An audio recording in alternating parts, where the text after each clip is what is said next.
Bien, mis hermanos, Dios les bendiga. ¿Cómo están? Amén. Dios le bendiga, hermano Freddy. Gracias, mi hermano. Dios les bendiga.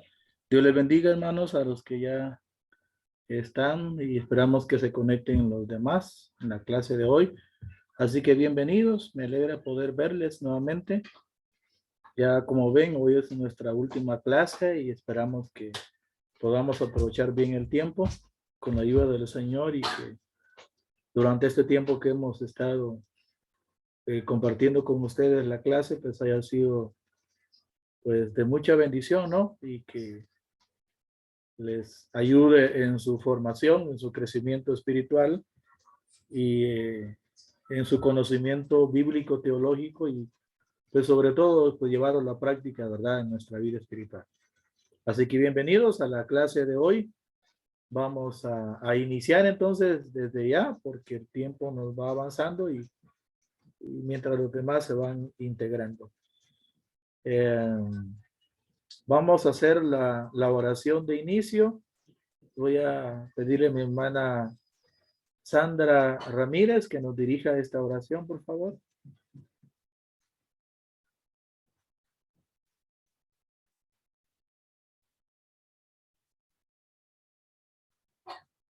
Está por ahí mi hermana Sandra.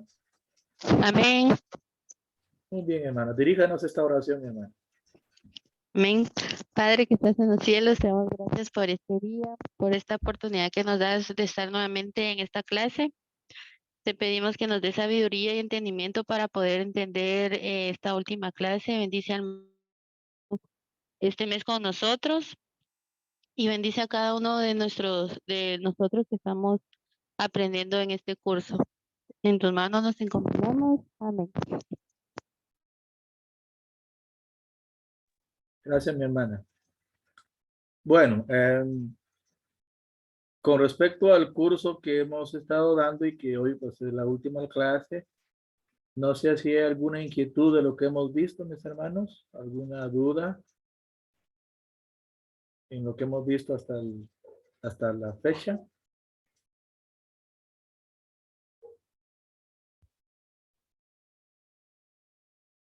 ¿No? ¿Vamos bien? No, hermano, está muy bien. Correcto, mis hermanos.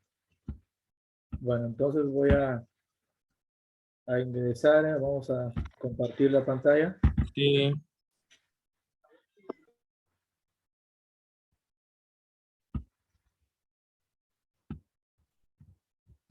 Muy bien.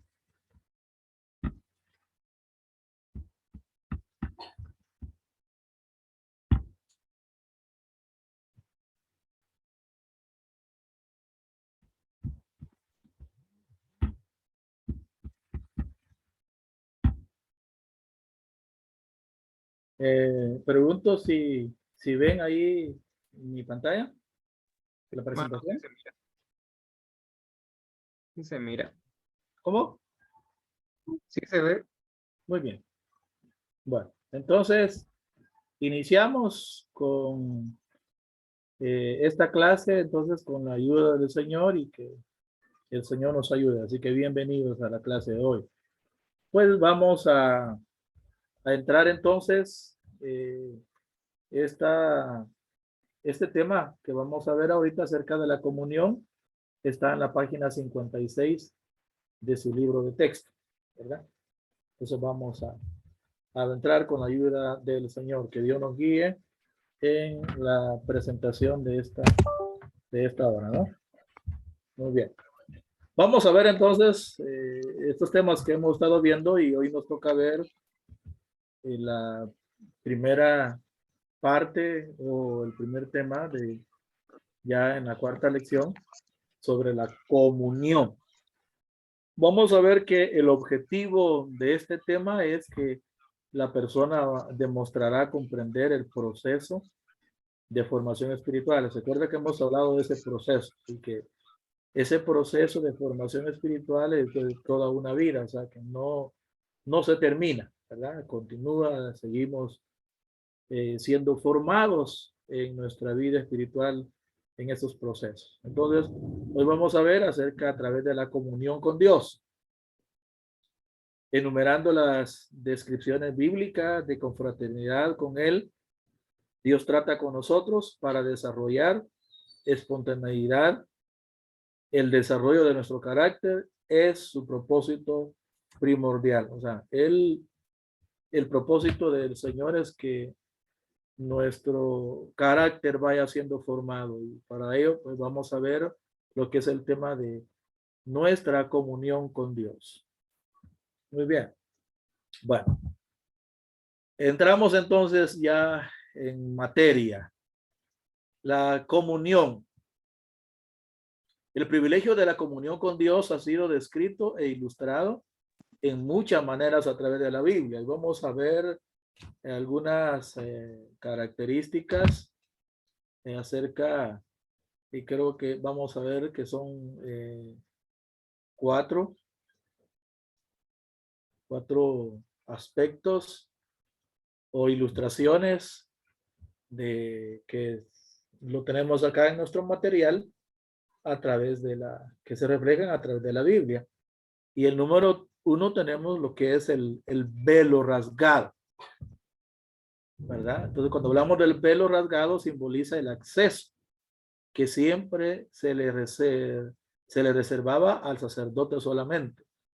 Si ustedes se acuerdan, en el Antiguo y Nuevo Testamento, ¿no? Porque el velo fue rasgado cuando Jesucristo murió, ¿verdad? Cuando Él fue crucificado y en el momento que Él expira, entonces ahí es donde el velo del templo se rasgó en dos, de arriba hacia abajo.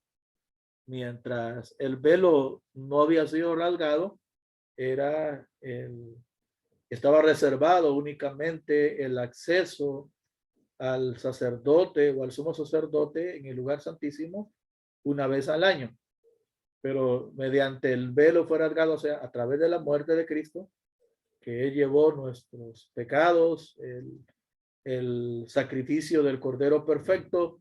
Entonces, cuando el velo se rasga en dos, entonces el lugar santísimo quedó descubierto y ahora nosotros tenemos acceso a entrar a ese lugar todas las veces que querramos, ¿verdad? Entonces, eso fue a través de la obra expiatoria de nuestro Señor Jesucristo, es que ahora se puede entrar personalmente a ese lugar santísimo delante del Señor. Eso es lo que es el velo rasgado. Bueno, ustedes ya han estudiado eso y hay mucho de qué hablar, pero aquí solo se ve un tips nada más, una parte se toca acá. Luego tenemos como punto número 2 el tabernáculo, ¿verdad? Era la descripción del lugar en el que moraba Dios durante el viaje por el desierto mientras habitaba con su pueblo. Esto fue que Dios le instruyó a Moisés, ¿verdad? Después de haber sacado al pueblo de Israel de Egipto, que construyera, se le conocía como el tabernáculo movible, porque en el momento que Dios les decía que tenían que levantar el tabernáculo, pues lo hacían, ¿no? Ahí en el desierto.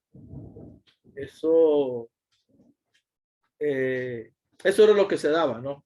Era que Dios estaba morando ahí y que la presencia de Dios iba ahí con ellos en ese tiempo. En la actualidad, Cristo habita en nosotros en cada momento a través de su espíritu residente. O sea que ahora el tabernáculo de Dios somos nosotros mismos, ¿no? Ahora Dios habita en nuestros corazones, el Espíritu Santo habita en nosotros y eso es lo maravilloso. Muy bien. Entonces ya hemos visto hasta el momento lo que es el velo rasgado y el tabernáculo que era las maneras en las que Dios se comunicaba con el ser humano. Luego tenemos el punto número 3, que es la unión. ¿En qué se basa esto? Eso lo vemos en el Evangelio de Juan, capítulo 17. Acuérdense que se le llama a este capítulo la oración sacerdotal de nuestro Señor Jesucristo, ¿verdad? El capítulo nos muestra la oración de nuestro Señor. Y él pues nos habla acerca de la unidad. Él dice en su oración, para que todos sean uno. O sea, el deseo de nuestro Señor Jesucristo es que nosotros como pueblo, como iglesia, haya unidad. Y él dice, como tú, oh Padre, estás en mí y yo en ti, que también ellos, hablando de su pueblo, de su iglesia, que también ellos estén en nosotros, para que el mundo crea que tú me enviaste. Eso lo encontramos en el versículo 21. Pablo también enfatiza esta descripción en nuestra confraternidad con Dios usando la frase en Cristo. Y eso es muy interesante hablar acerca de esto, ¿no? Y eso, pues también tenemos una cita bíblica que es en Colosenses 1:27, ¿no? Muy bien. Luego tenemos como el punto número 4, que es el sábado. No solamente describe el día, sino también la verdad de que Cristo es nuestro descanso. O sea, para el pueblo judío era que tenía que, el día sábado tenía que santificarlo a Jehová, ¿verdad? Pero ahora ya vemos en el Nuevo Testamento citas bíblicas donde nos dice que ahora Cristo es nuestro descanso. O sea, el sábado era un tipo de nuestro Señor Jesucristo. Ya viniendo Cristo, se presenta delante de nosotros. Ahora nuestro descanso, nuestro reposo, nuestra comunión en el Señor no es directamente un día en específico, sino es todos los días que nosotros podamos acercarnos al Señor. Pero el sábado era parte de la comunión de Dios con el pueblo de Israel. Muy bien. ¿Vamos bien hasta el momento, mis hermanos? Amén, hermano. Muy bien. Seguimos con el tema de la comunión. Y cuando hablamos de comunión estamos hablando de una relación de Dios con el hombre, del ser humano con Dios. Aquí tenemos entonces la interacción personal e inteligente con Dios. Y aquí tenemos la primera comunión que hubo en la existencia o desde el principio de la creación, que fue con Adán y Eva, ¿verdad? La primera pareja que Dios creó. Aquí entonces ellos experimentaron esto durante su vida en el jardín del Edén. O sea, había una relación directamente con Dios. O sea, hablaban cara a cara con Dios. No tenían ningún tropiezo, ningún inconveniente para hacerlo. Pero ustedes saben que la Biblia nos relata, y eso es por eso que nosotros nos damos cuenta, que ellos rompieron esa comunión directa con Dios que tenían desde un principio, ¿verdad? Fueron separados de esa comunión debido a la caída. Claro que hubo una comunicación siempre después de, ¿verdad? Pero ya no con la misma característica de esa comunión con Dios, porque acuérdense que el pecado separa al ser humano para tener una buena comunión con Dios. Ahora, esta confraternidad es ofrecida a través de la redención y resurrección de Cristo como la llave para la nueva vida, ¿verdad? O sea, esa comunión se había perdido hasta que el Señor viene a restaurar esa comunión a través de su redención, ¿verdad? Y resurrección de nuestro Señor Jesucristo. Se abre nuevamente esa oportunidad para una nueva comunión con el Señor. Muy bien. Tenemos la otra parte que siempre estamos dentro del tema de la comunión, que ahora vemos la ordenación de Cristo. Y aquí nos enfocamos al llamado que nuestro Señor Jesucristo hace a sus discípulos. En Marcos capítulo 3, versículo 13 al 15, y tenemos el llamado cuando nuestro Señor Jesucristo sube al monte y llama así a los que Él quiso, Él llamó a 12 y ahí se menciona el nombre de los 12 discípulos o apóstoles de nuestro Señor Jesucristo, donde tenemos el inicio de la iglesia de nuestro Señor. Entonces, aquí aparece una nueva exposición, ¿verdad? O renovación de esta invitación. Cuando Él llama a su grupo íntimo de amigos para renovar esa comunión del Señor con el ser humano, ¿verdad? Cristo está llamando discípulos al llamado más alto para que estén con Él, sabiendo que toda otra actividad será un producto secundario de esa comunión.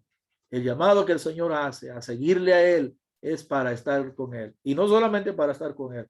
Más adelante vemos, de hecho, cuando consideramos el llamado de los discípulos, el organizar su iglesia con 12, los preparó, ¿verdad? Los discipuló. Y después de haberlos discipulado y cuando Él asciende al cielo, cuando Él muere por todos y resucita y después asciende al cielo, los comisionó, ¿verdad? Los comisionó y los dejó para que ellos cumpliesen esa misión, ¿verdad? Entonces, nuestro propósito aquí en la tierra también es lo mismo. No solamente tener esa comunión con Dios por medio de Jesucristo, sino también cumplir con lo que el Señor nos ha establecido. Luego seguimos siempre con el tema de la comunión. Y ahí entramos a lo que es el amor. El amor. Hermanos, si por alguna razón me sacara del internet o de aquí del estudio, es porque aquí está lloviendo.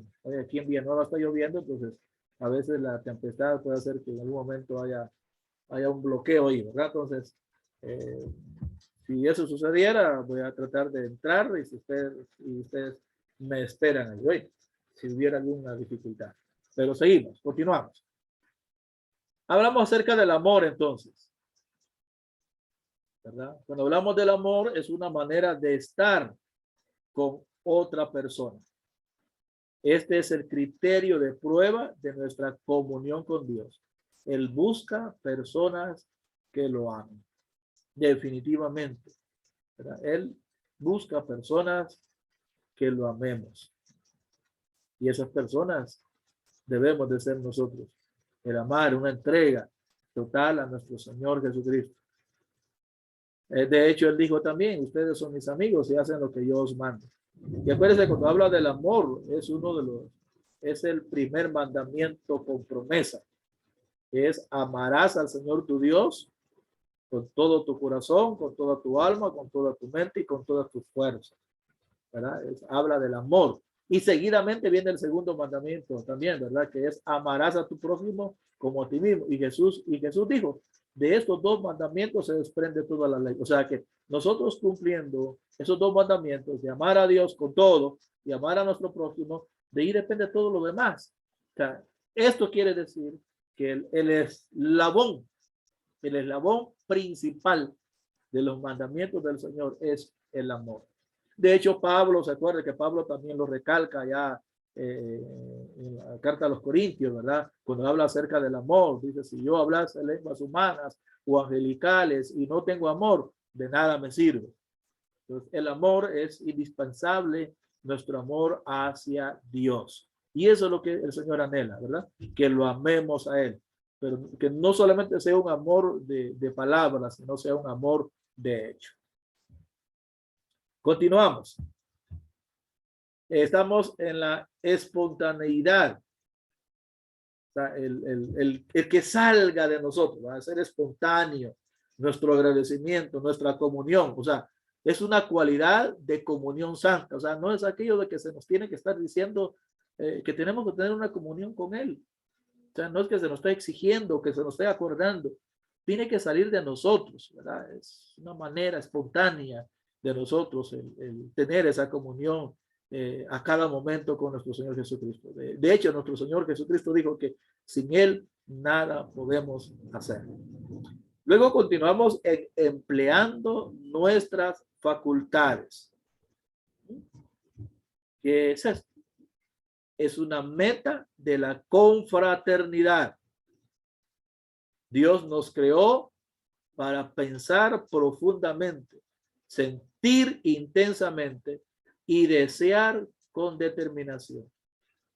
¿Cuál es esa meta? Su meta es aumentar esas cualidades a través de la interacción divina. Eso es lo que el Señor quiere, hermanos. ¿Cómo vamos por el momento, mis hermanos? ¿Alguna inquietud?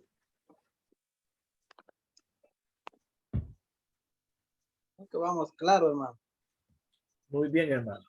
Todo Bueno, bien, hermano. Gracias. ok, mi hermano. Cualquier duda o inquietud que usted quiera comentar algo, me avisa, ¿no? Y ahí puede encender su micrófono y puede hablar. Gracias, hermano. Mientras tanto, continuamos. Recuerda que hemos estado hablando acerca de la comunión. Seguimos hablando. Ahora vemos la actividad compartida. ¿Qué es esa actividad compartida? Es una señal de madurez.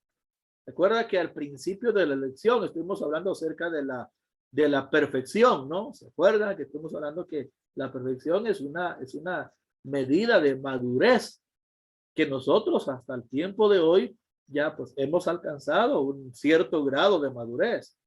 Claro que hemos dicho que la madurez no depende de los años que nosotros tengamos de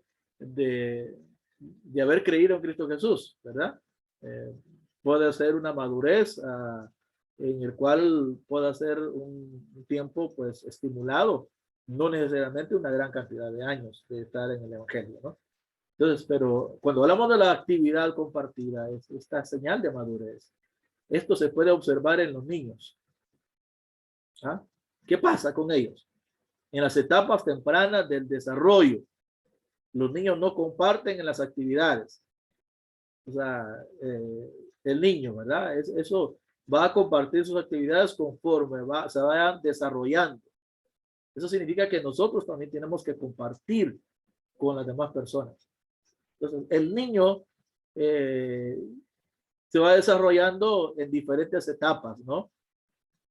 También la habilidad de jugar en el mismo espacio juntos, ¿verdad? O sea, los niños deben de compartir un espacio con sus demás compañeritos en el caso de jugar, ¿no? Entonces se da cuenta que se comparten entre ellos mismos, o sea, hay una actividad compartida.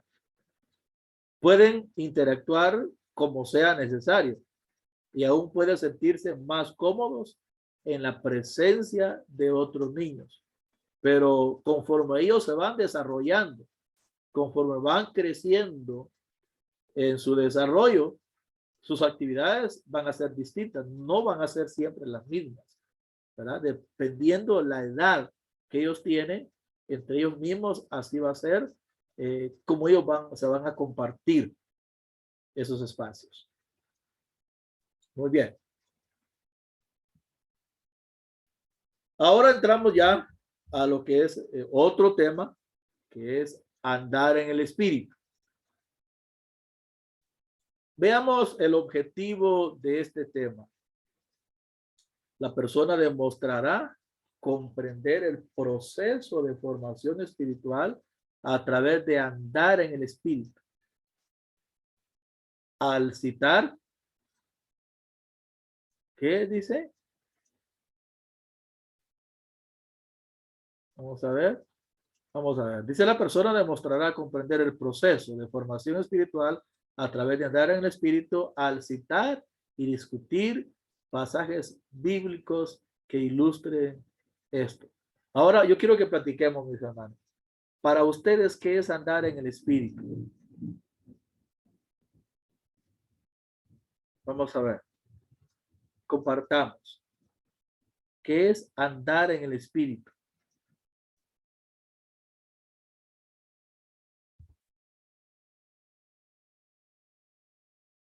A ver, aquí. Ajá. En lo personal, para mí sería andar en el espíritu, como por ejemplo, andar pensando para ideas para apoyar a nuestros líderes en hacer actividades para llamar más jóvenes, apoyar acerca de nuestro pastor para mantener siempre los jóvenes unidos, ¿verdad? Y poder así aportar, no solamente llegar como un creyente nada más a sentarnos y adorar en la noche, sino también aportar y ser como ese hombro de apoyo en que nuestros líderes pueden confiar. Ajá. Ok, mi hermano. ¿Qué dicen los demás? Gracias por su participación, mi hermano. ¿Qué dicen los demás? ¿Qué es para ustedes andar en el espíritu? Claro que en el caso que el hermano estaba comentando acerca de las actividades, no necesariamente estar metido en las actividades significa que yo voy a andar en el espíritu, ¿verdad? Porque acuérdense que andar en el espíritu es algo interno, ¿verdad? Tiene que ver con lo interno, tiene que ver con nuestra conducta, tiene que ver con nuestro comportamiento. Yo puedo estar metido en diferentes actividades y muy ocupado en diferentes actividades, pero puedo ser una persona carnal. Hermano, Dígame. andar en el espíritu, pienso que es andar siempre, puede decir, en santidad, con la mente de Cristo, en tener cuidado en no caer en tentación, en no pecar, andar siempre en un espíritu de fidelidad hacia Dios, pensando siempre en agradar a Dios, pienso. Muy bien, hermano. Muy bien. Gracias, hermano, por su participación. ¿Alguien más quiere opinar? Gracias. Hermano. Buenas noches, hermano. Buenas noches. Bueno, yo considero que andar en el espíritu sería, bueno, respondiéndolo con lo contrario, es abstenerse de la carne, ¿no? Entonces, es como andar en el espíritu sería orar, ayunar y prácticamente todas estas situaciones. Entonces, ayunar prácticamente es lo que quiere el espíritu. Ahora el cuerpo o la carne tendría que comer. Ahora el cuerpo quiere dormir, pero el espíritu quiere vigilar. Entonces, supongo que andar en el espíritu es buscar a Dios en estos puntos, ¿no? O algo así. Gracias, mi hermano. Amén, hermano. Hermano, como también lo que Pablo escribió en Gálatas, donde dice andar en el espíritu, dice, y no satisfagáis los deseos de la carne. Correcto. Gálatas 5:16. Sí, creo que ahí nos dice mucho respecto al tema que usted está hablando. Correcto. Sí, hay dos citas bíblicas ahí, ¿verdad? Muy bien, hermano. Sí, mi hermano, ¿alguien más quería participar? Amén, hermano. Pienso, hermano, que andar en el espíritu es andar conforme a la palabra de Dios. Así, resumido. Correcto. En obediencia, ¿verdad? En obediencia. Sí, cuando hablamos del espíritu, de hecho, vamos a estar hablando acerca de que significa andar en otra dimensión. O sea, ya tenemos que sujetarnos a la palabra del Señor, tenemos que ser obedientes al mandato de nuestro Señor Jesucristo y pues que en nosotros se refleje lo que es el fruto del Espíritu, ¿verdad? Cuando habla de gozo, paz, benignidad, mansedumbre, tolerancia, o sea, es la ausencia de las obras de la carne, ¿no? Que las obras de la carne son los pleitos, las iras, las contiendas, los celos, las divisiones, disensiones y todo lo demás que se menciona en el libro en la carta de los Gálatas, ¿verdad? Entonces, andar en el espíritu es agradar a Dios con nuestras actitudes. Muy bien. Seguimos entonces. Aquí está. ¿Sí logran ver la diapositiva? Sí, hermano. Muy bien. Esto es lo que la hermana decía, ¿verdad? Cuando habla de andar en el espíritu. Dice, o sea, cuando no satisfacemos nosotros los deseos de la carne, ¿verdad? O sea, eso no es fácil, hermano. De verdad, andar en el espíritu no es fácil decirlo, pero vivirlo es lo más difícil, ¿no? Entonces, que el Señor nos ayude, porque los deseos de la carne son lo más agradable y es lo que el cuerpo anhela hacer, ¿verdad? Entonces, es una lucha que tenemos, pero es necesario agradar al Señor. Y luego tenemos también Efesios 2:1, cuando Pablo nos dice que Él nos dio vida a nosotros. ¿Ah? Estábamos muertos. ¿En qué estábamos muertos? En nuestros delitos y pecados. O sea, nos dio vida. Es decir, que si nos dio vida, si estamos vivos, si estamos aquí y estamos sirviendo al Señor, pues lo que el Señor quiere es que andemos en Él. Vamos a ver qué más nos dice acá. Aquí está. Es andar en el Espíritu, es andar en otra dimensión, ¿verdad? La Biblia enseña claramente que existen dos dimensiones que forman la realidad completa. Aquí tenemos la cita bíblica en Efesios 6:12, donde nos dice, porque no tenemos lucha contra sangre y carne, es decir, contra seres humanos, contra nosotros mismos, contra las personas, sino contra principados.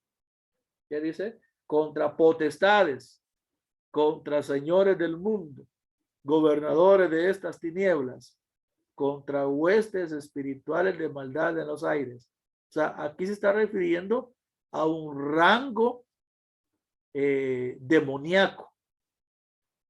Igual, imagínense, como hay un rango también angelical, ¿verdad? Hay un rango, hay una jerarquía, así como lo hay también en el rango angelical, también lo hay en el rango de los demonios.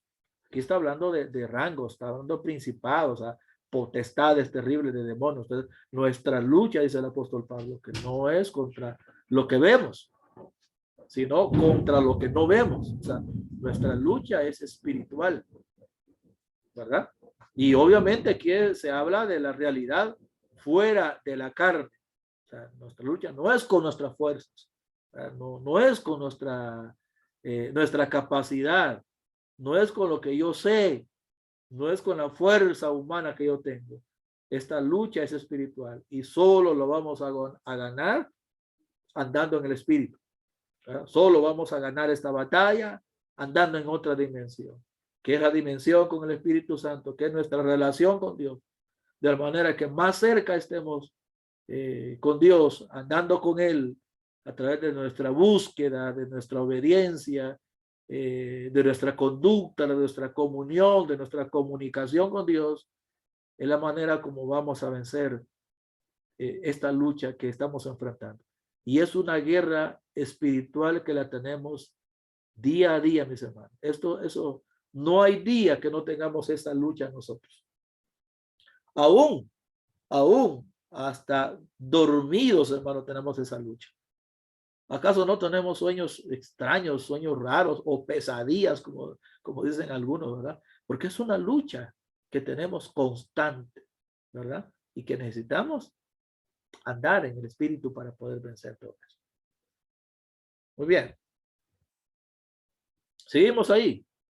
Ahí tenemos la otra cita, 2 Corintios 4:18, que dice, no mirando nosotros las cosas que se ven, que es lo que realmente es lo que vemos nosotros. Y esa es la dimensión en la que nosotros muchas veces estamos, ¿no? Porque nos enfocamos en las cosas que vemos, pero no nos enfocamos en las cosas que no se ven. ¿Ah? Por eso dice acá el apóstol Pablo, no debemos de mirar nosotros las cosas que se ven. Es decir, no le pongamos mucha atención a lo que se ve, sino a lo que no se ve. Porque las cosas que se ven, dice Pablo, son temporales, mas las que no se ven son eternas. Aquí está hablando ya en el sentido espiritual, ¿no? La Biblia declara de manera distinta aquí que existe realidad en lo invisible. O sea, lo que yo no veo, eso no significa que no existe. Bien, que yo no lo vea. Hay cosas que están. De hecho, el apóstol Pablo también nos dice en sus escrituras, dice, cosas que ojo no vio, ni oído oyó, ni han entrado en el corazón del hombre, son las que Dios ha preparado para todos los que le aman. O sea, hay cosas que nosotros no vemos, que Dios nos tiene guardadas para el día de nuestra redención final. ¿Verdad? Muy bien. Vemos acá qué dimensión acá con lo que pasó Eliseo y su siervo Giesi, ¿no? Note varias personas reales y sus experiencias con lo invisible. Yo sé que usted ha leído esta parte y eso está pues en segundo libro de Reyes, capítulo 6, específicamente el versículo 16 y 17, cuando se habla, aquí se habla de una historia de los asirios, ¿no? Que llegaron y el ejército asirio llegó e invadió el lugar donde, la ciudad donde se encontraba Eliseo, porque iban por ahí, por él, ¿verdad? Para matarlo.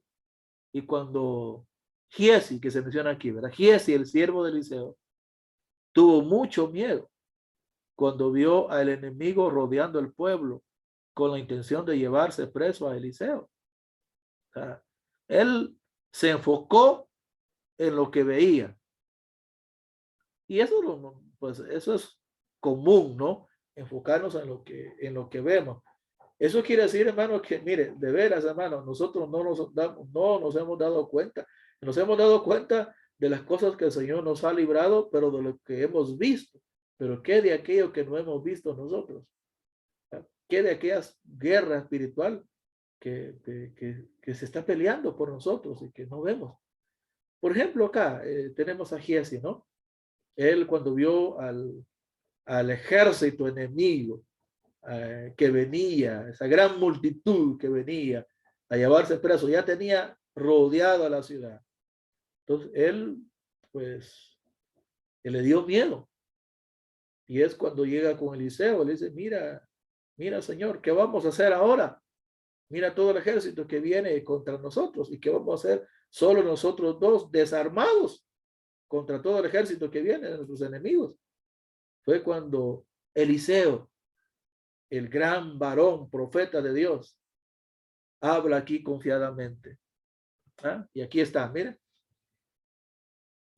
Viene Eliseo con toda la autoridad, porque como Eliseo andaba en el espíritu, ¿no? Entonces él estaba confiado plenamente. Giesi no tenía confianza, no, en ese momento. Sin embargo, viene Eliseo y le dice, no tengas miedo. O sea, qué palabra de aliento, ¿no? Porque Eliseo, su mirada no estaba puesta en lo que veía, sino en lo que Dios podía hacer por él. Y bueno, sin lugar a dudas, para que Eliseo le dijera esto a Giesi era porque Eliseo sí estaba viendo el ejército de Dios que estaba con ellos. Porque así le dice, porque más son los que están con nosotros que los que están con ellos. O sea, para que Eliseo haya dicho eso, yo pienso que Eliseo había visto ese gran ejército que estaba a favor de ellos y que los iba a defender. Porque es ahí cuando Eliseo ora.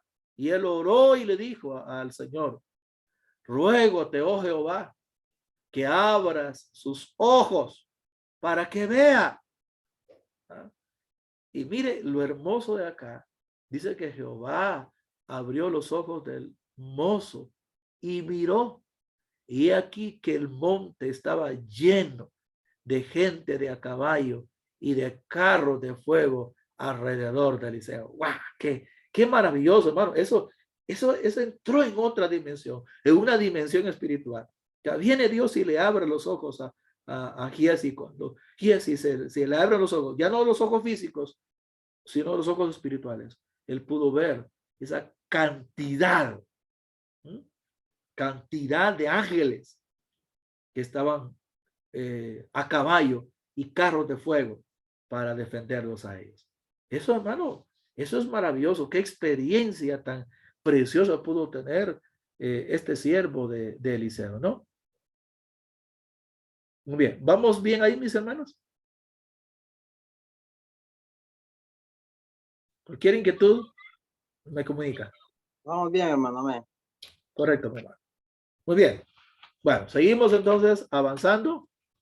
Ahora entramos el espíritu, nuestra conexión.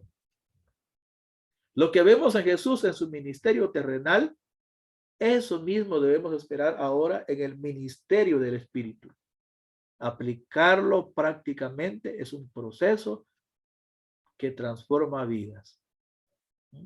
El ministerio de nuestro Señor Jesucristo. Y Él lo dijo, yo me voy, pero voy a enviar el Consolador o el otro Consolador para que esté con vosotros. Y Él os guiará a toda verdad. Él os enseñará. Él recordará lo que yo les he dicho. ¿Verdad? Entonces, el Espíritu es nuestra conexión también. El Espíritu, seguimos hablando del Espíritu, nuestra conexión. Gálatas 5:16. Esto es lo que la Biblia quiere decir cuando usa la sencilla frase de andar en el Espíritu, que es lo que leímos anteriormente. Jesús unió a los discípulos a Dios y a su reino física y visiblemente en la realidad. Fue a través de él que ellos vieron el poder del reino, así también como sus verdades, vida, amor, visión, etc. A través de esta persona, estamos hablando del Espíritu Santo, quien está presente con nosotros, aunque invisiblemente tenemos la misma oportunidad que los discípulos de andar con Jesús y andar en el Espíritu. No le vemos. Los discípulos tuvieron ese gran privilegio de ver a Jesús y andar con él y ser enseñados por él. Ahora el Señor está con nosotros. Sabemos que está con nosotros, que el Espíritu Santo está con nosotros, pero no le vemos, ¿verdad? Pero sí le sentimos, pero nos enseña a través de su palabra. Entonces, esa es la conexión que tenemos con él hoy en día. Y lo maravilloso de eso, hermanos, es que nosotros creemos en ellos sin haberle visto. Eso es maravilloso, eso es fe, hermano. Eso es precioso. Creer en alguien, como decían los egipcios, ¿no? Al Dios invisible, al Dios sin rostro de los hebreos. Así le llamaban ellos, ¿verdad? El Dios sin rostro de los hebreos. Algunos teólogos o estudiantes de la Biblia creen que Jesús necesitaba trabajar con los discípulos acerca del concepto de andar en el Espíritu. La explicación respecto a los 40 días después de su resurrección, cuando se apareció en varias ocasiones, fue con este propósito, de enseñarles a ellos. Jesús, después de su resurrección, no se fue inmediatamente después de su resurrección, si ustedes se dan cuenta, ¿verdad? Todavía estuvo 40 días después de su resurrección, es decir, como para darle los últimos detalles, ¿no? Como para darle las últimas recomendaciones, los últimos cuidados que ellos deberían de tener para encomendarles una gran labor y que ellos estuvieran dispuestos a dar su vida por causa del evangelio, el cual lo hicieron. Una gran responsabilidad. El inicio, los líderes de la iglesia primitiva, en la cual, pues, hasta el día de hoy está teniendo resultados maravillosos. Después de 12, ahora somos millones y millones de cristianos evangélicos en el mundo entero. Eso es un gran resultado maravilloso, mis hermanos. Muy bien. Bueno, ¿vamos bien ahí? ¿O alguna inquietud? Luego entramos al tema del amor. Siempre seguimos avanzando acerca del amor. ¿Cuál es el objetivo de este tema? La persona demostrará comprender el proceso de formación espiritual con relación al amor, enumerando o citando las escrituras que resulten esta prioridad. O sea, si ustedes se dan cuenta en su libro de texto, cada tema que viene ahí, cada uno tiene sus objetivos. O sea, ¿cuál es el objetivo? O sea, ¿hacia qué queremos llegar nosotros de cada tema? Entonces, aquí vemos el objetivo acerca del amor, ¿no? Y tenemos entonces la primera parte, que es la meta de la vida. ¿En qué consiste esto? La meta de la vida para el creyente primitivo era el amor. Ajá. Y la forma de lograrlo era a través de la humildad. Esa fue la poderosa estrategia para desarmar una sociedad violenta. La humildad. Y la humildad no tiene que ver con la forma de vestir. La humildad no tiene que ver con agachar la cabeza. La humildad es una característica del corazón. Es una característica interior. ¿Verdad? Entonces, cuando nosotros demostramos esa humildad, y especialmente con relación con Dios, el reconocer nuestros errores, entonces estamos demostrando que amamos a Dios. Muy bien. Ellos no tenían influencia política. Cuando, cuando se habla acerca de los discípulos, ¿no? No tenían influencia política, poder económico, ni una estructura social masiva, pero sentían amor genuino por Dios,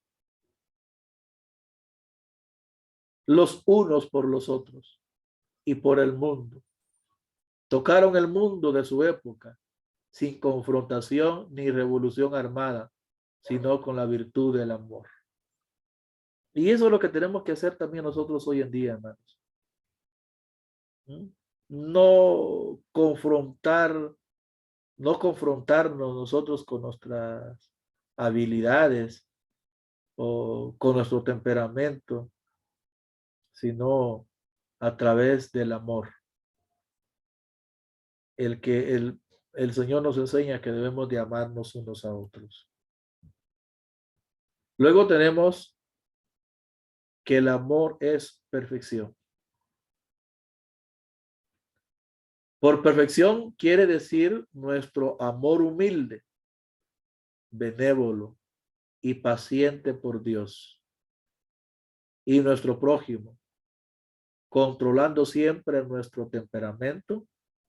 Caemos en esto, hermanos, acerca de nuestro temperamento, palabras y acciones, que es lo que muchas veces nosotros reflejamos ante circunstancias de la vida que se nos presentan, ¿no?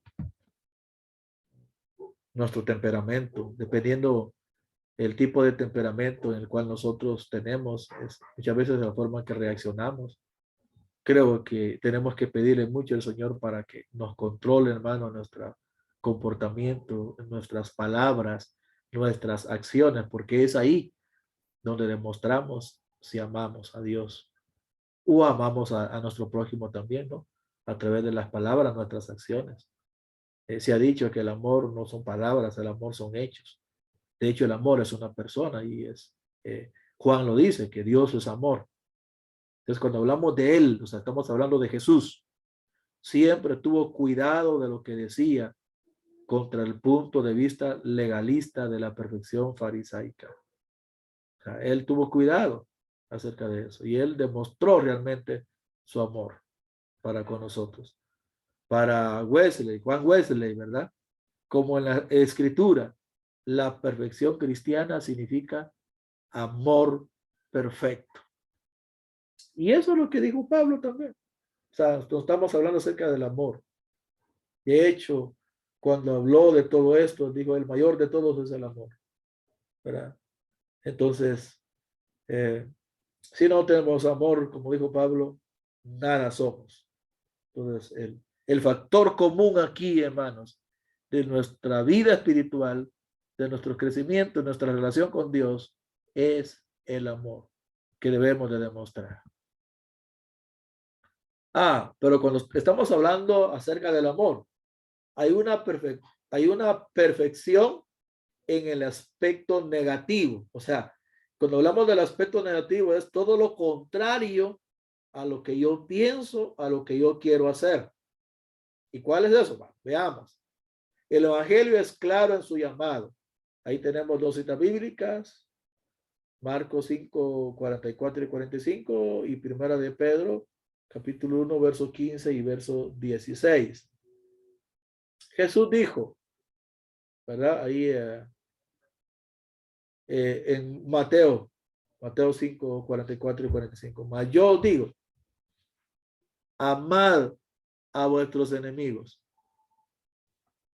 Mire, ahí es como decimos, el amor, el aspecto, perfección en el aspecto negativo, porque, ¿cómo así, hermano? Nosotros amamos a aquel que nos ama, ¿no? Y eso le dijo Jesús. Si ustedes aman a aquel que los ama, pues, ¿qué recompensa tenéis? Ahí, y le digo, eso lo hacen los gentiles, lo hace la gente común. Amar a quien, pues, recibe amor, pues, no, eso todo lo hace. Pero amar a aquel que nos ofende, amar a aquel que nos hace daño, eso no es.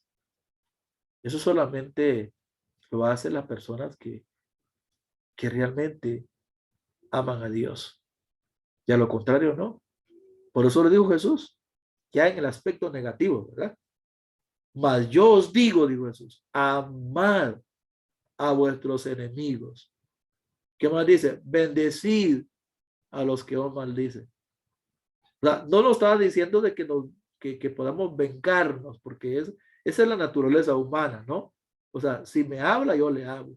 Si me ama, yo le amo, pero si no me ama, pues tampoco yo. O sea, voy a bendecir, pero de aquel que me desea el daño, pues la persona quiere tratar de vengarse, ¿no? Tomar venganza por su propia cuenta. Pero el amor es todo lo contrario. Eso es lo que estamos viendo ahorita. Eso es lo que significa la perfección en el aspecto negativo. Amar a nuestros enemigos. Bendecir a aquel que nos hace daño. Haced bien a los que os aborrecen. Y orad por los que os ultrajan y os persiguen. ¿Para qué? Aquí está el propósito. Para que seáis hijos de vuestro Padre que está en los cielos, que hace que su sol salga sobre malos y buenos y llueve sobre justos e injustos. O sea, aquí nos está diciendo el Señor, si ustedes hacen eso, pues ustedes van a ser hijos de vuestro Padre que está en los cielos.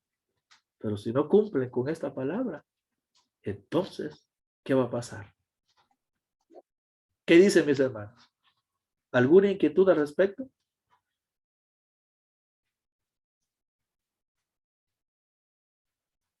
Amén, hermano. Ajá. Igual no recuerdo si tocó este texto, también está en San Juan 13:34. Ajá. Un mandamiento nuevo os doy, que os améis los unos a los otros. Correcto, correcto. Así es. Habla del amor entre nosotros, ¿no? Correcto. Eso está escriturado en las Sagradas Escrituras. Estoy muy bien. Gracias, mi hermano, por esa participación. ¿Alguien más? ¿O seguimos avanzando?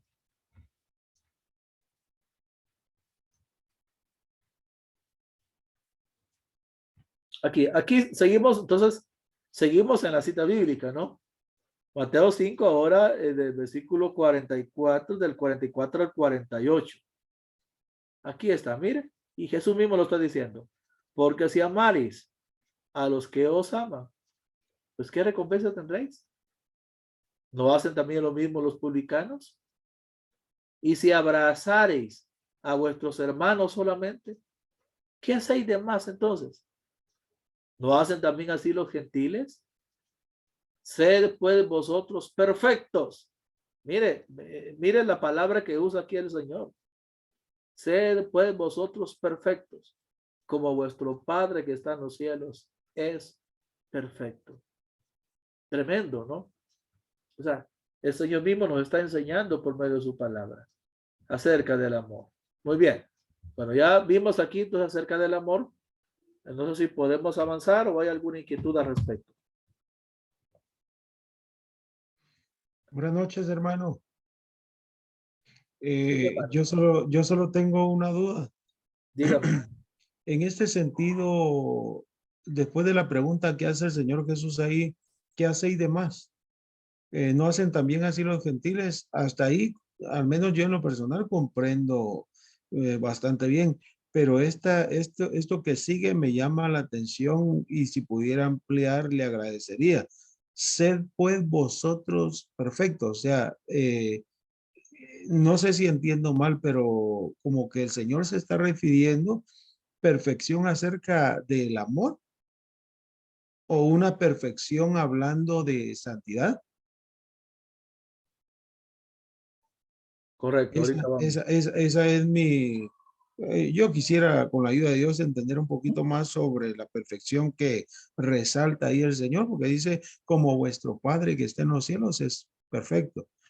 Entonces yo pregunto eso porque en alguna ocasión, desde mis inicios en el Evangelio, yo escuchaba que era bien puntual ese aspecto, o sea, de buscar la perfección, sí o sí. Y habían unas cositas ahí que de repente eran muy complicadas. Y a veces hasta por eso lo dejaban a uno sentado de una vez. Entonces yo digo, ¿sobre qué perfección está hablando el Señor ahí? Perdón. Correcto, mi hermano. Sí, acuérdense que cuando, de hecho, la palabra que se usa ahí, la palabra griega de perfecto, dice, sed vosotros perfectos, está hablando de teleios, la palabra griega, ¿verdad? Que está hablando acerca de, bueno, de una perfección, una cualidad de completo, ¿no? Y por eso lo dice como vuestro Padre que está en los cielos es perfecto. Acá, claro, como punto número uno está hablando, o sea, la pregunta es ¿cómo podemos ser perfectos? Nos está refiriendo aquí, y de hecho, si aquí está hablando acerca de nuestro carácter. Punto número uno está hablando de nuestro carácter, nuestro temperamento. Es decir, que no está hablando acerca, y porque la relación que hay acá es, en este contexto, está hablando acerca del amor, ¿verdad? De que debemos de amar, o sea, nuestro amor debe ser como incondicional, ¿no? O sea, no amar esperando recibir amor de la persona, porque eso es lo que dijo el Señor, no, o sea, ¿qué estás haciendo de más? Si ustedes aman, aquel que los ama no están haciendo nada de más, ¿verdad? Pero cuando amamos sin recibir nada a cambio, como lo hizo nuestro Señor Jesucristo, ¿verdad? Nuestro Señor Jesucristo se entregó por todos y se entregó por amor. De hecho, acuérdense que también San Juan 3:16 dice, porque de tal manera amó Dios al mundo, que dio su Hijo unigénito para que todo aquel que en él cree no se pierda, mas tenga vida eterna. O sea, él se entregó por amor. A cambio, él sabía lo que iba a pasar con la humanidad. Entonces, lo que el Señor nos está diciendo aquí es de que tenemos que buscar esa perfección acerca de ese amor que Dios tuvo por nosotros, entregándose por nosotros para que nosotros, y acuérdense que anteriormente estamos hablando que el amor perfecto, ¿no? Y el amor perfecto es de Dios, ¿verdad? Pero el llamado que nos hace aquí el Señor es a que busquemos esa perfección, como nuestro Padre es perfecto. Es decir, que nosotros debemos, lo que el Señor está diciendo acá es que nosotros tenemos que aspirar a ser más semejantes a Cristo. Eso es lo que nos está diciendo el Señor acá. Semejantes a Cristo ¿en qué? En amor, porque Él se entregó por nosotros por amor. Muy bien. Otra palabra es ser, ¿cómo podemos ser perfectos? En santidad. No como los fariseos, ¿no? Debemos de tener esa entrega completa al Señor. Entonces, mi hermano, cuando aquí está hablando esta palabra de que nosotros, cuando Él dice sed, vosotros perfectos, no está hablando en nuestra conducta, en nuestro amor sincero delante del Señor. Y cuando nosotros cumplimos, porque acuérdense que Jesús lo dijo, ¿no? Cuando cumplimos ese amor, primero hacia Dios y luego hacia nuestros semejantes, entonces estamos cumpliendo la ley de Dios. Y entonces vamos entrando en esa madurez espiritual en nuestra vida. No sé, hermano, si le aclaré esta parte. Bien, hermano, muchas gracias. Muy bien, hermano. Ese es el llamado que el Señor nos está haciendo, ¿verdad? A madurar en nuestra conducta, en nuestra relación con Dios y con los demás. Entramos en lo que es el evangelismo. Muy bien. El evangelismo. ¿Cuál es el objetivo? La persona demostrará comprender el proceso de formación espiritual a través del evangelismo, describiendo la estrategia que Jesús utilizó. Ese es el objetivo de este tema del evangelismo, mis hermanos. Muy bien.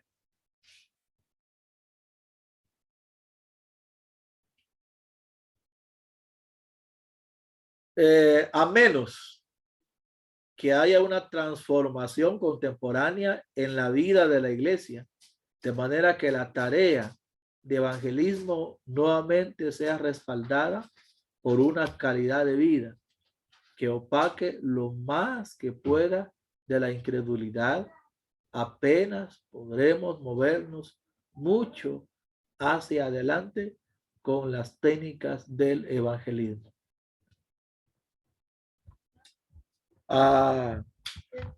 Aquí estamos hablando de compartir, hermano, nuestra fe con los demás.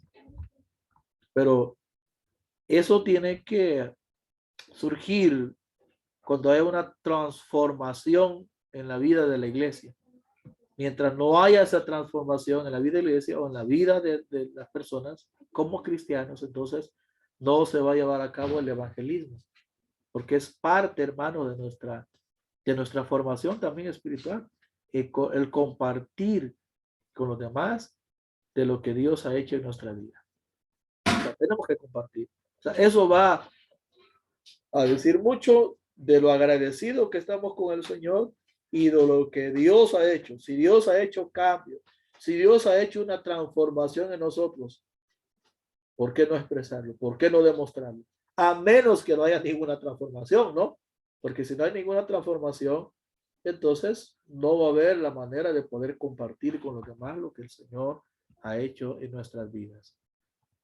Los hombres no creerán que los cristianos tienen buenas nuevas que compartir hasta que vean ese interés o solicitud, gozo, comunión, sacrificio propio y la sinceridad entre los grupos eclesiásticos y en los cristianos individuales que caracterizó tanto a la iglesia primitiva. Es decir, que nuestra conducta, hermanos, hacia la gente que no tiene Cristo, lamentablemente, hermano, hoy en día se está dando un mal testimonio por muchas personas que se dice ser cristianas.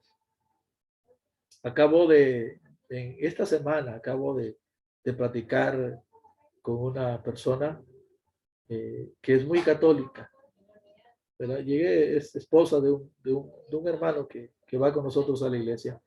Él es cristiano, ella no. llegué a su casa a visitarles y estuve platicando mucho con esa persona. Sin embargo, ella está muy lastimada de personas evangélicas. Y me dice, es que mire Freddy, y me comienza a presentar y me dice y cosas que no es que se lo hayan contado a ella lo vivió, ella lo experimentó. O sea, vamos a decir que lamentablemente, o sea, y ella tiene razón en expresar esa forma, porque ella lo vivió y debido a esas malas experiencias que ella tiene un mal concepto del evangelio. Entonces, por eso es lo que dice acá, ¿verdad?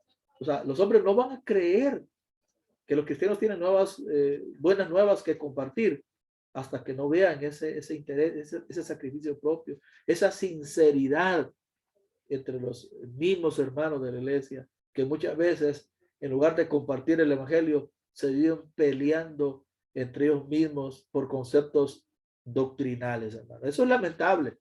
Algo que eso, pues, lo caracterizó a la iglesia primitiva. Hermano, mire, cuando estudiamos el libro Los Hechos del Espíritu Santo, algunos le llaman los Hechos de los Apóstoles, pero es más como los Hechos del Espíritu Santo por medio de los apóstoles, encontramos quién no quería estar dentro de la iglesia, hermano, si ninguno tenía necesidad, vendían sus propiedades, los compartían entre ellos mismos, había una armonía maravillosa, los contagiaba de manera que la gente quería estar con ellos y la iglesia iba creciendo. Dice la palabra que el Señor añadía a la iglesia a los que debían de ser salvos y hubo un crecimiento, hermano, extraordinario. La pregunta que surge hoy, ¿qué pasó con ese crecimiento hoy, hermano? ¿Qué pasó con ese crecimiento cuando inició la iglesia? Ha habido un estancamiento, pero ¿qué ha pasado? Es por la mala influencia, vamos a decir así, de los cristianos, el mal comportamiento de malos cristianos hacia la humanidad y por ende ha habido un mal testimonio. Definitivamente, creo que eso ha sido uno de los factores que ha afectado el crecimiento dentro de la iglesia. Y estoy hablando a nivel global. Jesús podía ganarse la atención de las multitudes que a veces viajaban grandes distancias, hermanos, kilómetros, días completos de camino, porque no había las facilidades que hoy existen, hermanos, sino ellos caminaban, hermanos, pero días completos viajaban para estar con Jesús, para escucharle, para observarle y ejecutar sanidad a los enfermos, veía, o sea, había ese deseo. Aquí estamos hablando, y aquí estamos hablando ya del discipulado. Ya hablamos del evangelismo, ¿no? Ahora estamos hablando del discipulado. Ya se da el seguimiento, ¿verdad? Pero aunque les dio la atención y cuidado, la enseñanza y sanidad que ellos querían, su prioridad principal consistía en la preparación de un pequeño grupo. En el evangelismo, en sus mensajes, él ganó multitudes, pero de esas multitudes que él ganó, porque eran multitudes que creían en él, pero cuando hablamos del discipulado, o sea, ganó mucha gente, había cantidad de gente que le seguía, pero la prioridad del Señor Jesucristo fue el discipulado, y el discipulado fue para un pequeño grupo de personas. ¿Y cuál fue ese pequeño grupo de personas que él discipuló? Los 12 discípulos. Fueron 12. ¿Se ha preguntado usted por qué no fueron más? ¿Eh? ¿Por qué solo 12? Pero él discipuló a estos 12. No se equivocó. Aparentemente, a nuestra forma de pensar, parece como que se haya equivocado el cuidado que tuvo con ellos, después de haberles enseñado, discipulado durante 3 años y medio. Luego en el momento de que él lo iba a crucificar, lo dejaron, uno lo entregó, ¿verdad? Lo vendió, los demás lo dejaron y el otro le negó, el que le siguió de cerca. Entonces parece ser como que era un fracaso, pero no fracasó. Eso fue una experiencia para ellos, para que más adelante ellos dieron su vida por Jesús, cuando ellos fueron llenos del poder del Espíritu Santo en el Pentecostés. A partir de ahí, ellos fueron revestidos de poder y estuvieron dispuestos a dar su vida por el Señor. Pero fueron discipulados, fueron ganados, fueron discipulados para llevar el trabajo que el Señor les había encomendado. Bueno, ya vimos la evangelización, ya vimos el discipulado. Ahora lo estamos viendo a grandes rasgos. Usted lo tiene en su libro ahí más explicado, que usted lo puede leer detalladamente. Ahora vemos equipar. ¿Sí? ¿Para qué hay que equipar?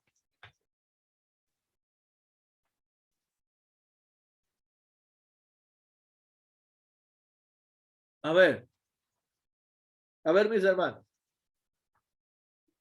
Ya vimos. Lo primero es la evangelización, ¿no? La evangelización es para ganar almas, para que las personas se conviertan. Pero no todos los que se convierten van a ser verdaderos discípulos de nuestro Señor Jesucristo. Ahí entra el proceso de discipulado. ¿Para qué es ya retrocediendo, mis hermanos, aquí el discipulado? A ver, hermano, ¿para qué es el discipulado? Voy a dejar de compartir acá. Platiquemos. En la evangelización se convierten y nos alegramos, hermano, cuando se hacen, por ejemplo, creo que en el interior de la República es cuando más se hacen campañas evangelísticas. Aquí en la capital ya no se hacen muchas, ya eso ya casi como que salió de moda por acá, ¿verdad? La campaña, porque se gasta bastante, se invierte bastante y a veces son pocos los resultados. Pero me he dado cuenta que en el interior de la República se realizan campañas evangelísticas y bueno, y nos gozamos, nos alegramos cuando las personas se convierten en mucha cantidad. Pero ¿qué pasa con esa cantidad de personas que se convierten? ¿Todos se quedan en la iglesia? No se quedan todos. ¿Cuál es la razón por la que no se quedan todos en la iglesia? Se convierten bastante y se va la mayoría, son poquitos los que quedan. ¿Por qué? ¿Por qué razón? Por la falta de seguimiento. Correcto, por la falta de seguimiento. ¿Y cómo se le llama a ese seguimiento entonces? Discipulado. El discipulado, correcto. ¿Verdad? Esa es la razón, hermano. Se ganan las almas, pero como no se les da un seguimiento, como dice mi hermano, no se les da el discipulado, se van. ¿Pero qué es el discipulado, hermano? A ver, para ustedes, ¿qué es el discipulado?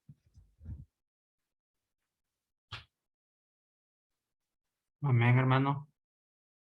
Ajá. Quizás serán los pasos a seguir, ¿verdad? Para empezar, yo me acuerdo que cuando yo llegué a la iglesia, me daba leche. Algo así le llamaban a eso. Que era lo que yo necesitaba para empezar, ¿va? Supuestamente era una nueva criatura y necesitaba de eso. Ajá, correcto. Que es el proceso, ¿no? Como dijo Pablo, desead como niño recién nacido la leche espiritual. Lo que estamos hablando de un crecimiento. Muy bien, hermano. ¿Qué más? A ver qué más opinan mis hermanos. ¿Por qué el discipulado? ¿O qué es el discipulado? Yo pienso, hermano, que el discipulado es para ayudar a la persona que aceptó a Cristo a seguir hacia adelante y hablarles de la palabra y motivarlos para que ellos puedan seguir hacia adelante en los caminos del Señor. Claro. Claro, mi hermano, así es. Ajá.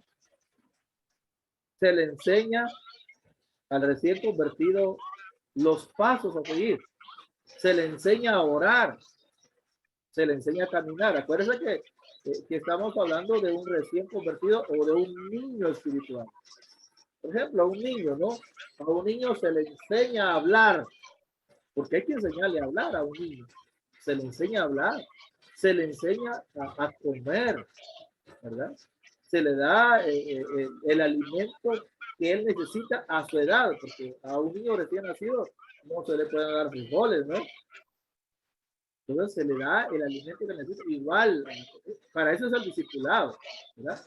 se le enseña a la persona a cómo orar, a cómo leer la Biblia, a cómo usar la Biblia, porque no saben ni cómo usar la Biblia, o sea, a cómo congregarse.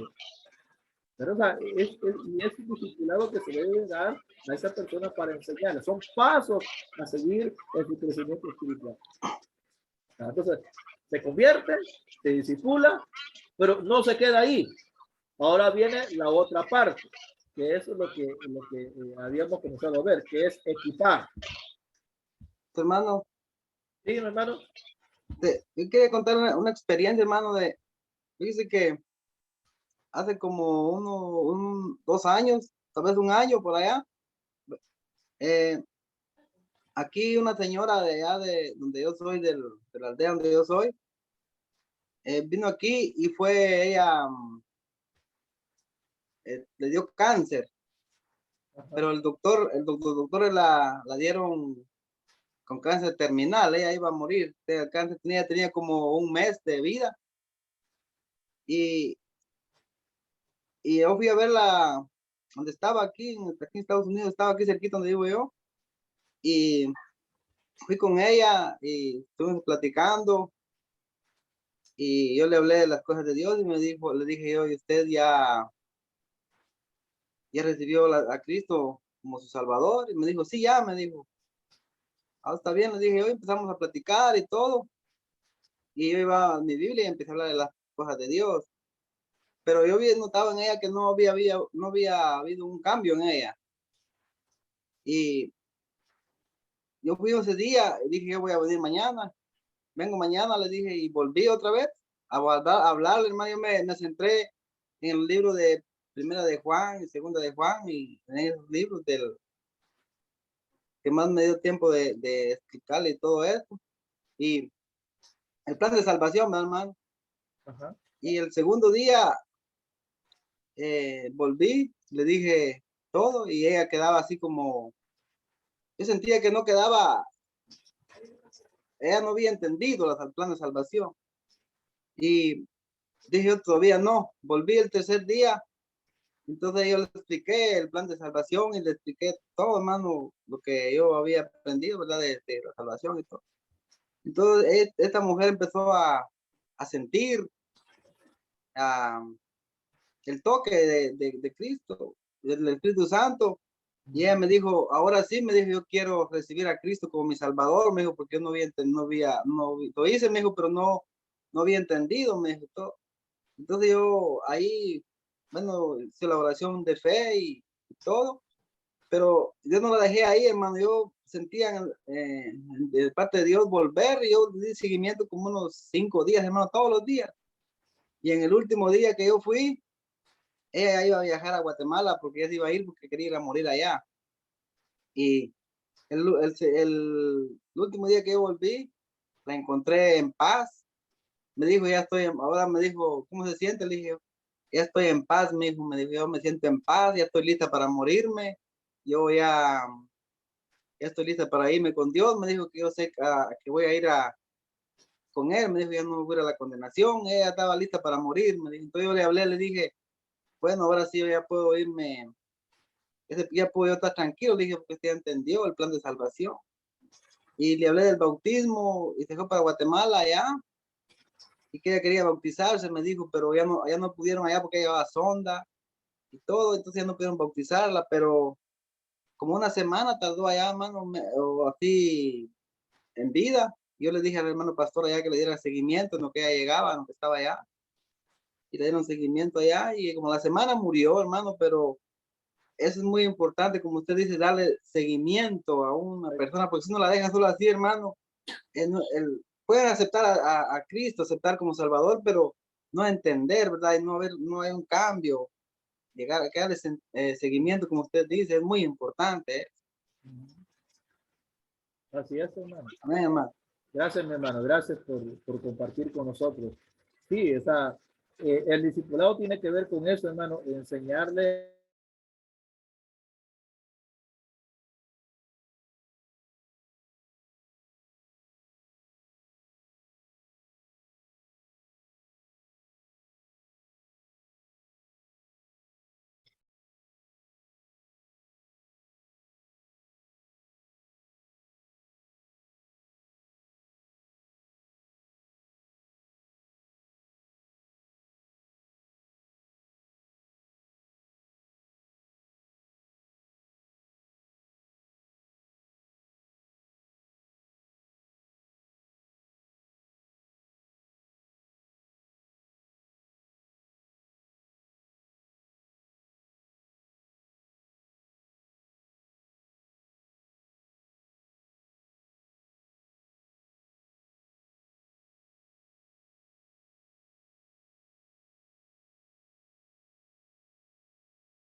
Se le fue la señal, hermano, parece.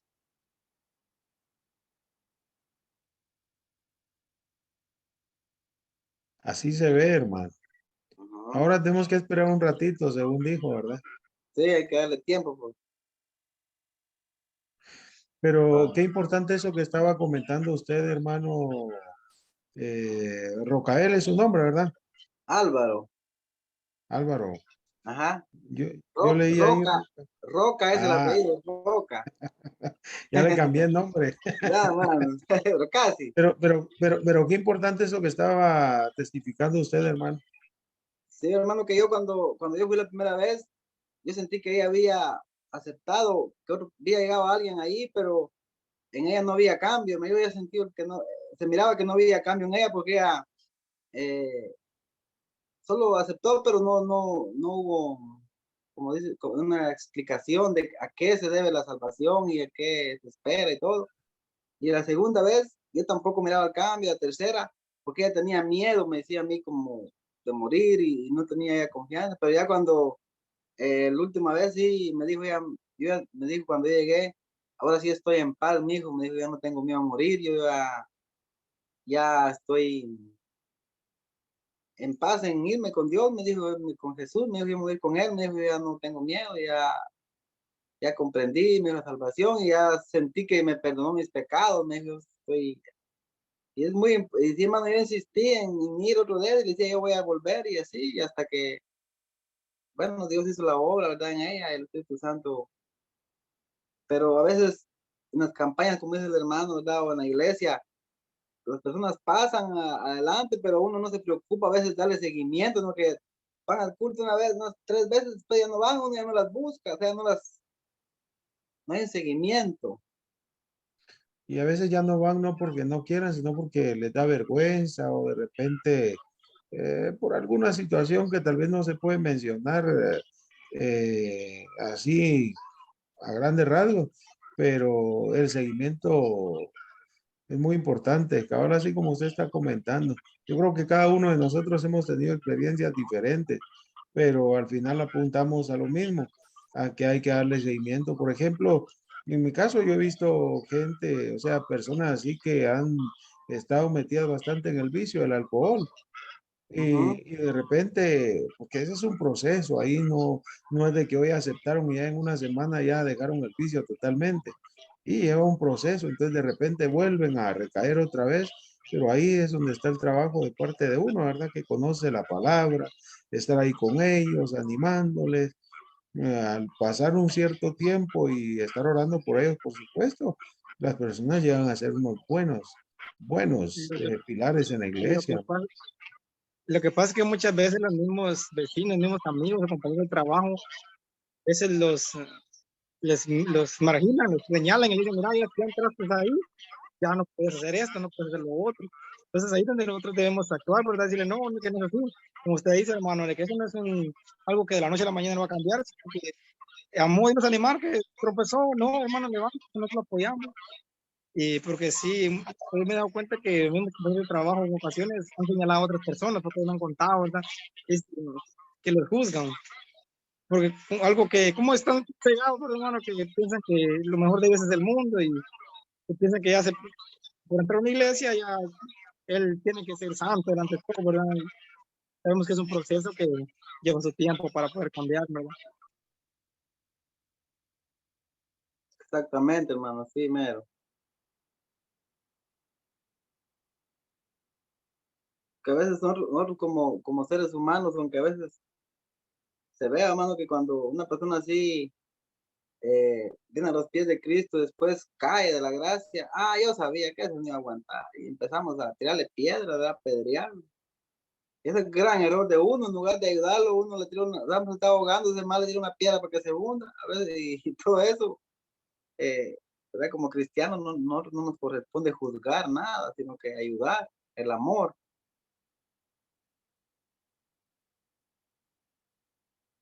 El otro Cierto, hermano. hermano, ajá. Sí. Escribe el hermano al grupo ahorita, hubo un apagón, dice. Ah, Hijo.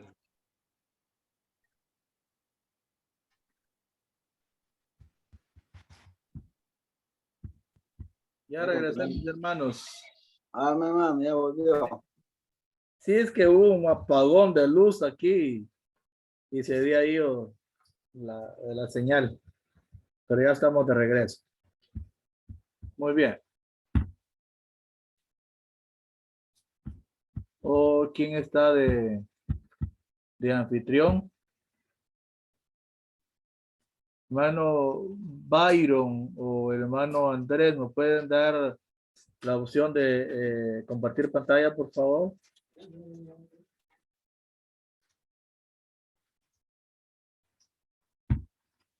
Ahí está, gracias, hermano. Muy bien. Bueno, seguimos entonces. Igual, hermano, si aquí está lloviendo, por si hubiese otra vez ese apagón de luz, entonces me hacen tiempecito, ¿eh? Bien. Vamos a ver.